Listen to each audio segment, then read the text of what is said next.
Okay, getting a little excitement here at the day after the market's closed. Let me turn that volume down a bit so I don't have audible alert off. Let's take a look at the GR88 or the Grid Renko 88 chart this morning. I've been out of town yesterday and today, and right after the 7:32 U.S. Central Time or Chicago Globex time window, the first signal I had on this Grid Renko 88 chart on the same old settings I've been showing over and over again, never changed the settings once in all these weeks, is this beautiful pattern. Flat spotted grid MA alerts, and you'll see this little channel between price and the grid MA alerts transitioning. It's flat spotting at the time, and right when both line segments of the cloud are piercing through there, so right about here, short, a tight stop would be the last pivot point of the grid cloud before it transitions from green. It pivots and transitions. That would be the tightest stop I'd recommend, or just a couple of ticks above the most recent price pivot. That's your risk. So you're in the trade, and this one was basically a one and doneer. I mean, that just ripped, just took off. If for some reason you were still trading, there we go, flat spotted grid MA alerts,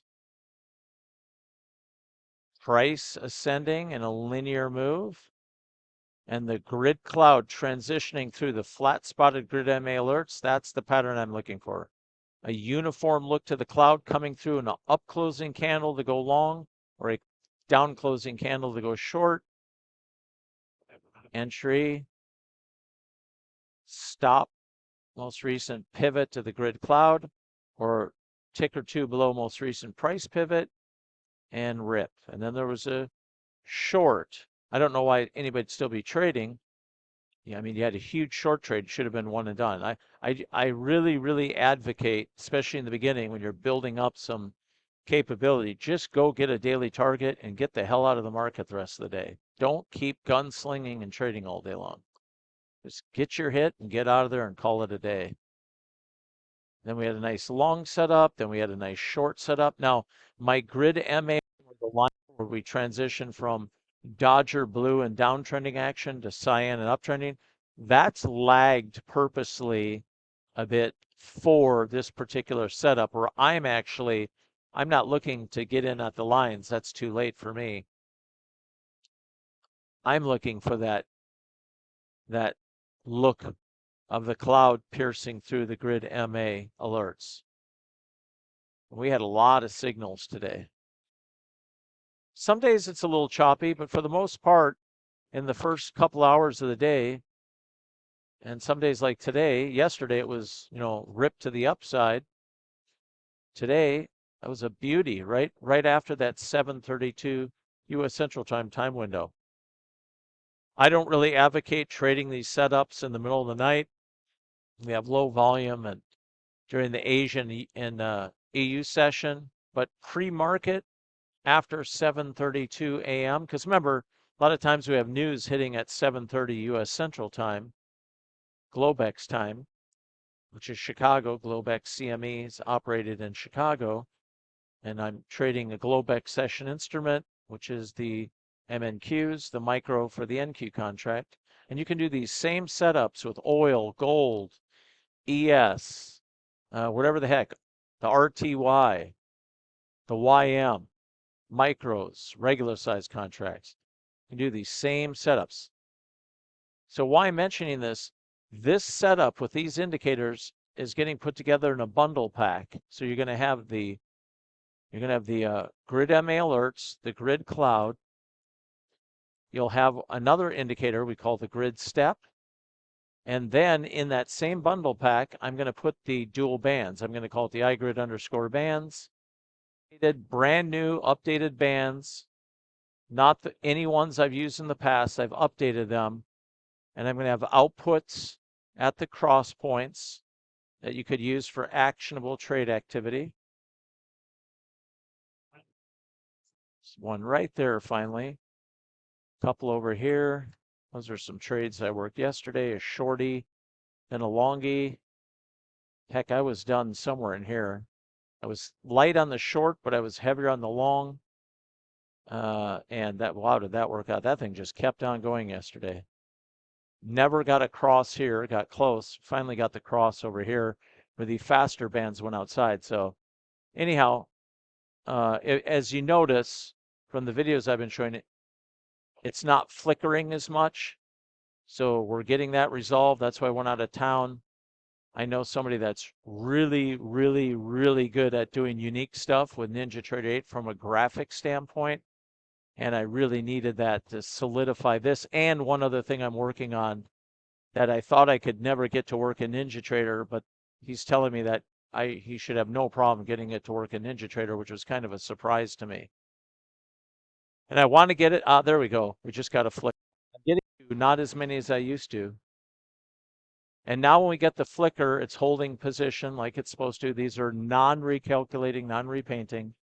So I'm not putting these out till I get that flicker out of there because I don't want people getting it in their hands and telling me, oh, it's repainting or it's recalculating, or, oh, it's flickering, and screw that. Not coming into the holidays. I want the son of a bitch working perfect. So when I put it in traders' hands, it's doing exactly what I want it to. And from a graphic standpoint, it's operating perfectly on your charts. I don't know, is that possible in NinjaTrader 8? Haha, that's a joke. Oh, there we go. So I'm getting about a lot less flickers now than I was before. So anyhow, I just wanted to give you guys an update on everything. And these are all going to be put together though. Grid MA alerts, grid step, grid cloud, and the iGrid bands together as a manual discretionary trade pack. Won't have any automated stuff in it, but all the indicators will have outputs. So you can use them with Bloodhound, Blackbird, ASP, Algo Studio Pro, or Markers Plus, and go have fun building your own custom automated strategies around the outputs. So that's going to be coming available here very soon. Once I get this thing done, then I'm going to go have my final programmer do the code protection and the activation deactivation process, and we'll put it in a iGrid Pack 1, and you can get it through a quarterly subscription for just those items, and there'll be a bar type. So you'll get an updated version of the TQ bars. The TQ bars works very good with this. I actually built the original version of what I had before. The TQ bars had an update to it, and now I'm updating them again. They, out of all the testing, worked really good with the bands, as does range bars work good. And what was the other one? Oh, tick charts work good with the bands. Tick charts, range bars. You can use it with time-based charts, but the iGrid bands indicator loves the TQ bars, the way they're constructed. So there you have it. Just want to get you all an update. Wait, caught some of that short action. And remember, on the those of you that are trading the GR88 chart, remember, you can always go down in time frame. You don't have to be way up here on the 88. You know, look at anything. You know, look at the 70s, the 75s, the 80s, 85. You know, look in there. There's a lot of good time frames and settings. You can play with the settings a bit and get it really dialed in for you know, what you want to do with it. So there you have it. If you have any questions, info@gridalgo.com. Great talking to everybody. You have a fantastic day. I'm going to try to get back to my neck of the woods and wrap up travel today. And then tomorrow I'll be running the trade room for our group on the Discord. So get ready for that. And then, so we got 2 more days of trading this week. And then next week we get into holidays period ahead. So we're getting close to the holidays.